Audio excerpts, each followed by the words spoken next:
A touring campaign certainly requires a great deal of planning.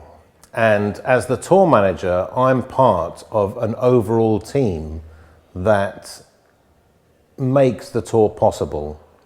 The team consists generally of the manager, the booking agent, the record label, and then on a lower level, the tour manager, and then the principals involved in the tour.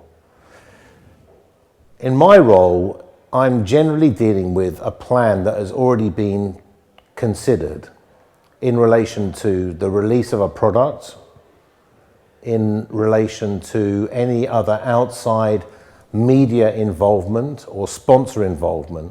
And certainly since the decline in music record sales, aspects that aren't normally traditional, so the involvement of a corporate entity that would be underwriting something like a sponsor or a presenter of a tour, certainly has a much bigger influence.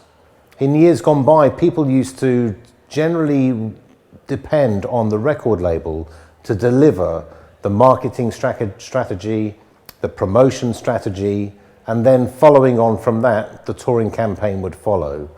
Since the decline in record sales, we're certainly looking at a very different market where people are buying tracks, identifying artists by a particular song or a sound, and then the whole idea of making an album and presenting it to the world and launching a tour on the back of the album has been flipped on its head.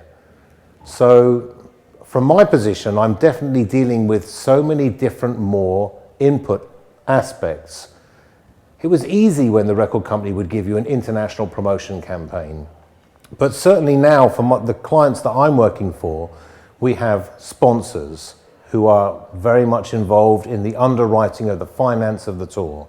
And any tour needs a certain amount of money to get it on the road.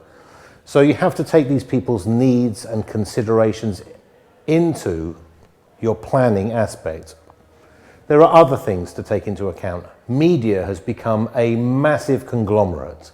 So whereas before you would have one newspaper, one radio station, one journalist, one editor, all of that has changed. And now you're dealing with companies like Live Nation, who own venues, who own promoters, who own all of the facilities around doing a show. There are media companies also like that, people who have newspapers, magazines, radio stations, and TV stations all under one umbrella.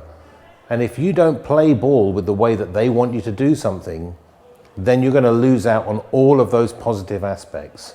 So as the tour manager, I feel that my role has become so much wider, where I need to not only keep the manager and the artist and the record label and the tour sponsor and the media happy, but also the artist. And therein you find a great deal of conflicts. So my role's definitely getting more stimulating, more challenging, and that's why I'm still doing my job, because there are lots and lots of challenges ahead.